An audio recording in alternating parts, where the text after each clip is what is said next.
은혜로교회에서는 구약시대 요셉의 환난을 현시대에 금방 일어날 예언으로 해석하여 사람들을 미혹하였다. 화산과 지진이 있는 환태평양 불의 고리 피지로 가기 위해 한국에서의 모든 것을 정리하게 했다. 성경대로라면 기근에 대비해 식량을 준비하기 위해서 요셉은 그 나라 총리가 되었다. 하지만 은혜로교회는 성경과 다르게 기근을 준비하기 위한 농사만 짓는 것이 아니고 돈벌이에 앞장서고 있다. 농장에서의 농사만 아니라 각종 레스토랑 운영, 건축 업무를 하고 있으며 그에 따른 교인들은 무임금으로 일하고 있다. 문자로만 성경을 보더라도 기근 준비를 한다고 기록되어 있다. 성경 어느 곳에 요셉이 돈을 모으기 위하여 레스토랑을 했으며 건축을 했는지 묻고 싶다.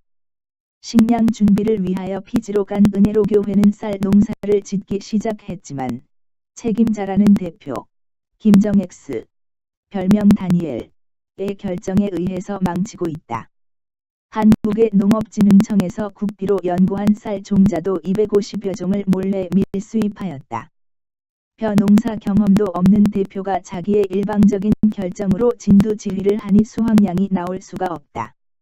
이제부터 수학적으로 계산해보자. 얼마나 허황된 계산을 하고 있으며 거짓말을 하고 있는지. 한국에서의 1에이커 1220의 평 당벼 수확량이 1800kg 정도인데 반해 피지는 평균 300kg 정도이다.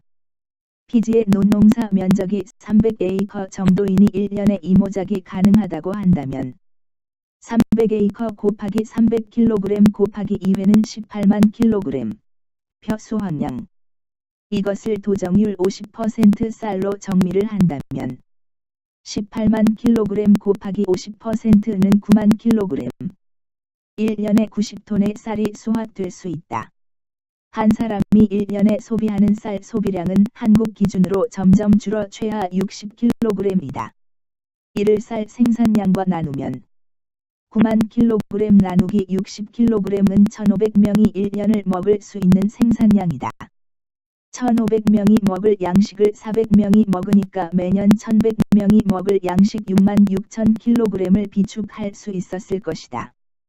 3년 정도 비축했으면 19만 8천 kg 정도 비축을 했어야 된다. 그러나 너무나 안타깝게도 위 계산은 아주 농사가 잘 되었을 때 기준이며 현실은 다르다. 왜 수확량이 한국의 6분의 1 수준밖에 안 되는지 그 이유를 밝힌다. 첫째, 1년에 전 농지에 이모작을 할 수 없다. 한국에서의 논농사는 물을 담수하는 방식인데 피지는 대표의 결정에 의해 밭에 심는 벼로 재배를 한다. 논의 로터리 작업 후 어느 정도 건조 후 파종해야 한다. 하지만 우기도 있으며 열대성 기후로 인하여 동시에 파종의 시간을 맞추기 힘들다. 그래서 파종 시기를 맞추지 못해 1년에 이모작도 못하면서 잡초만 무성하게 키우고 있다. 둘째, 종자의 발화율이 현저히 낮다. 벽실을 소독하고 침종하고 모든 과정을 거쳐서 겨우 파종을 하더라도 땅에 들어간 벽시의 발화율이 낮다. 새들이 달려들어 땅을 헤쳐 씨앗을 먹는다. 낮에는 뜨거운 열기에 파종된 벽시가 마르고 땅이 말라 발화율이 저조하다. 셋째, 잡초를 이길 수 없다. 농사는 모든 것이 잡초와의 싸움이다.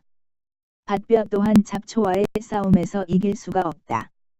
초기에 넓은 지역의 잡초를 제거하기 위해 사람이 투입되어 잡초를 제거해도 역부족이다. 이후 제초제를 사용하여 뿌려보지만 파종 초기 효과뿐이다. 밭에서의 잡초 생존 전략을 사람이 이길 수 없다. 벼가 어느 정도 성장하여 이삭이 피고 곡식이 익어갈 무렵 잡초는 무한 성장하여 벼를 덮어버린다. 잡초에 덮인 벼는 그대로 말라서 죽게 된다. 일부 잡초로 덮이지 않은 벼는 겨우 익어 수확을 할 수 있지만 잡초로 인하여 콤바인 수확이 불가능하여 사람이 낫으로 이삭 배기를 해야 한다. 간신히 콤바인으로 수확한 벼는 풀물이 배어 있어 밥을 지어 놓으면 풀 냄새가 나는 농미가 되어 버린다. 넷째, 토양이 벼 농사를 짓기에 부적합하다. 황토와 벌흙, 화산재로 이루어진 토양을 벼농사가 될 수 있는 논으로 만들어야 하나 유기질이 없는 토양, 물이 잘 빠지는 토양에서는 비료를 뿌려도 그 효과가 10%도 나지 않는다. 뿌린 비료는 녹아서 땅속으로 스며들어 작물이 흡수하기도 전에 사라지는 부적합한 토양이며 벼의 특성을 모르는 농사 기법으로는 투자되는 비료 값도 건지지 못한다. 지금까지의 상황이 이해가 되지 않는다면 다음 사진들을 보면 도움이 될 것이다.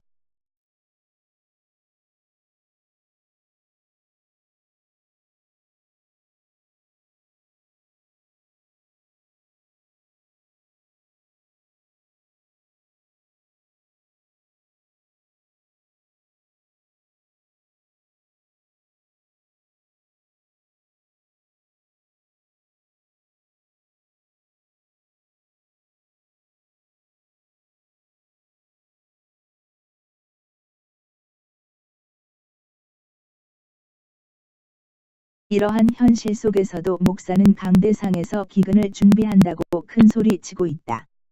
저녁마다 하나님이 비를 알맞게 뿌려줘 벼가 얼마나 아름답게 자라는가 보라. 지나가는 차량들이 차를 세워놓고 사진도 찍는다고 했었다. 하나님이 물도 달아서 적당히 주신다고 자랑을 한다. 누구를, 무엇을 자랑하는가? 햇빛과 물은 벼에만 주고 잡초에는 주지 않는가? 그렇게 자랑하던 그 벼는 수확도 못해 보고 싹 갈아 엎었다고 보고는 받았는지? 잡초와 함께 수확한 농민은 먹어나 봤는지? 3년만, 3번만 농사를 지어 보라고 큰 소리 치더니 이제는 무엇이라고 교인들에게 말할 것인가? 아직까지 자라나는 잡초와 병충해는 어떻게 할 것인가? 4년간의 벼농사로 얼마나 식량을 비축했으며 식량 창고는 얼마나 크게 준비하고 있는지? 강대상에서 내뱉은 말의 책임도 스스로 질 줄 아는 목사가 되기를 바란다. 스스로 은혜로교회 교인과 동일하게 머리채 쥐어 잡힌 채 땅에 질질 끌려가며 눈이 시퍼렇게 멍드는 것은 기본이고 온 몸이 멍들고 턱 빠지고 이빨과 귀 고막이 나가도록 계속 뺨 맞으며 발로 짓밟혀야 할 것이다. 타작 후 논팀으로 찾아가 삭발하고 동시에 정중히 사과하고 자진해서 3개월간 징계방에서 새벽부터 청소하고 낮에는 제초팀에서 일하고 다음날 새벽까지 타작마당에서 그동안 했던 거짓말에 대하여 공개 자백해야 한다. 성경의 타작도 부족해 징계방은 어디에 있는가? 낮에는 제초팀에 들어가 논바닥에 잡초를 손톱이 빠지도록 제거해야 한다. 성도들의 전 재산을 가지고 겨우 자급자족하려고 피지를 깐 것인지? 그 넓은 논에 트랙터 굴려가면서 제초 작업만 언제까지 할 것인가? 이것이 한국에 비해 겨우 6분의 1 정도밖에 수확량이 나지 않는 벼농사로 기근을 준비한다는 은혜로교회의 현실입니다. 끝까지 시청해 주셔서 감사합니다.